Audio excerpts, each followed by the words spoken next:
as we would popularly say in Nigeria, and I trust you're doing good. All right, still on the series of attitude. We've been talking about attitude for the past 2 to 3 weeks, and last week especially we did the summary of some of the attitudes we've looked at. We've looked at persistence, consistency. We looked at focus, determination, purposefulness. These are attitudes we saw in the life of Daniel in the Bible, Ruth and Naomi, Isaac who dug wells, and Job. Okay, so those are very positive attitudes.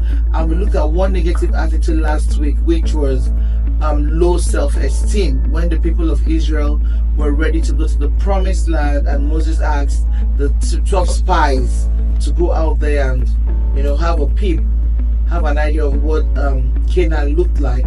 10 of them came back and they said, wow, that before these Canaanites we just looked like grasshoppers. That had to do with some poor self-esteem, and we also talked about why. So you can look up the full video in my YouTube channel, on Instagram and Facebook.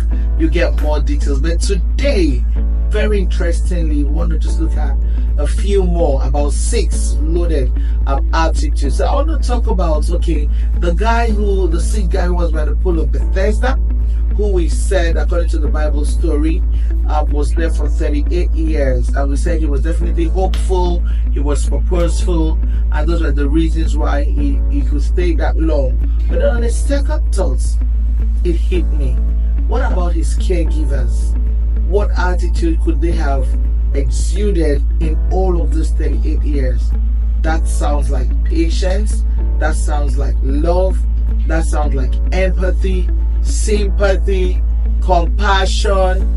You can imagine how much of all these attitudes they must have possessed to be able to consistently stay with him for that long. So those are things I want us to catch today: patience, compassion, sympathy, empathy, love.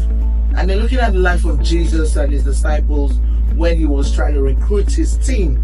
He went around and he picked on Peter, he called Paul, he called this and Simon, James, all of them. They actually left what they were doing, their businesses, and followed Jesus. And they began to learn from him, follow him, understood his mission, his vision. And then, so followership really is another attitude. What if they were not willing? What if they were not willing to drop their nets and follow Jesus? Because he said, I will make you fishers of men, not fishers of fish. But so that attitude of followership is really also very important, and I'm also looking at it from the point of view of mentorship. Followership, mentorship, coaching, that attitude to learn, to be coached, to be mentored, to want to be the better version of you by reaching out to those who you feel have gone ahead of you in that field of interest. So that speaks about mentorship, followership, coaching. That's another beautiful attitude.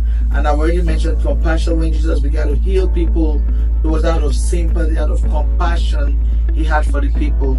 He did all of that. So like a crash one today: patience, mentorship, followership, love, sympathy, empathy. Think about caregivers, people who stand by you, your supporters. There's an attitude they wear. They trust you, they're hopeful, they are optimistic about what your own endpoint of vision, the outcome of your vision will be. And that's why they are consistently following you. We need to give them some thumbs up, because followership is quite a strong one. And if you believe in that person, in their vision, in their mission, and you diligently follow. Diligence is another attitude, and it's getting interesting really. We're looking at attitude in the month of September. We've looked at positive attitude, negative attitude. Negligence is a negative attitude. Low self-esteem, poor self-esteem, not believing in yourself. Those are negative attitudes that we should not really entertain. So I'll stop here. We still have a few more, about 2 weeks to go in the month of September, and don't go away. Please share your ideas, your perspective, and let's hear from you really, because it's really interesting. And realize that attitude is quite synonymous with characteristics, features, characters, behaviors, and I think these are quite I'm free to say they are winning tools, things you need to equip yourself with to help you get on track with your vision, your goals, and be all that you can be. Why can't you? So there's nothing stopping you. And remember to grab a copy of my book if you're still interested in breaking the bricks and shackles of limitations.